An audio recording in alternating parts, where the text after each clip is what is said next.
दोस्त, आजकल हर जगह डी डॉलराइजेशन की बातें हो रही हैं। लोग कह रहे हैं डॉलर डूबने वाला है। लेकिन क्या वाकई इंडिया और रशिया डॉलर को छोड़कर अपनी करेंसीज में ट्रेड कर पाएंगे, या ये सिर्फ हवा में बातें हैं? बिल्कुल, ये सिर्फ बातें नहीं हैं, ये ज़मीन पर हो रहा है। हाल ही में मॉस्को में हाई लेवल मीटिंग्स हुई हैं, जहां इंडिया के external affairs minister S Jaishankar और रशिया के डेप्यूटी पीएम डेनिस मोंटोरोव ने इस प्लान को फाइनलाइज किया। दुनिया देख रही है कि कैसे वेस्टर्न सैंक्शंस के बावजूद दो बड़े मुल्क अपना अलग पेमेंट सिस्टम खड़ा कर रहे हैं, जो डॉलर को पूरी तरह बाईपास कर देगा। अच्छा, पहले ये बताओ कि ट्रेड हो कितनी रही है, नंबर्स क्या हैं? पिछले कुछ सालों में ग्राफ रॉकेट की तरह ऊपर गया है। 2021 में ट्रेड बहुत कम थी, लेकिन अभी ये 65 से 70 बिलियन डॉलर्स तक पहुंच चुकी है। इतनी जल्दी? वजह क्या बनी? Discounted crude oil.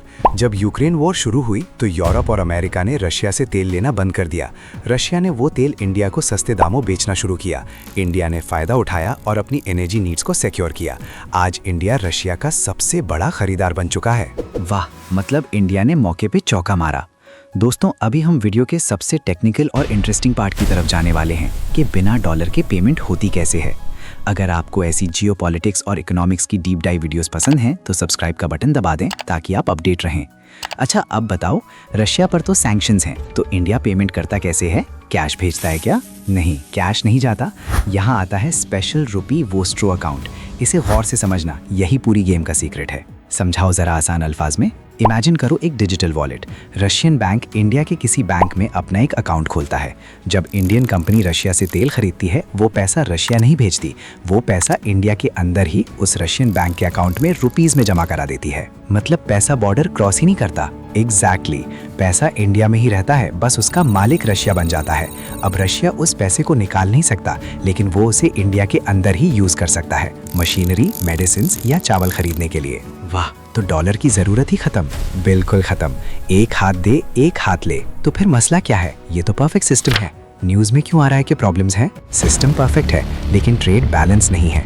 अभी इंडिया रशिया से 60 बिलियन डॉलर का सामान ले रहा है, लेकिन वापस सिर्फ 4 से 5 बिलियन का बेच रहा है। इसका मतलब रशिया के उस वॉलेट में रुपीस जमा होते जा रहे हैं। बिल्कुल, रशिया के पास बिलियंस ऑफ रुपीस उस अकाउंट में फंस गए हैं।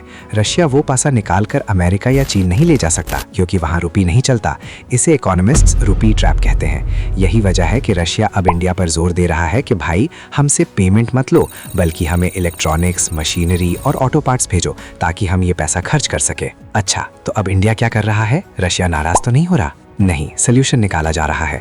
इंडिया के कॉमर्स मिनिस्टर पीयूष गोयल ने कहा है कि हम अपनी एक्सपोर्ट्स बढ़ाएंगे। इंडिया अब रशिया को वो चीज़ें बेचने का प्लान बना रहा है जो पहले रशिया यूरोप से लेता था, जैसे हैवी मशीनरी, स्पेयर पार्ट्स और फार्मास्यूटिकल प्रोडक्ट्स।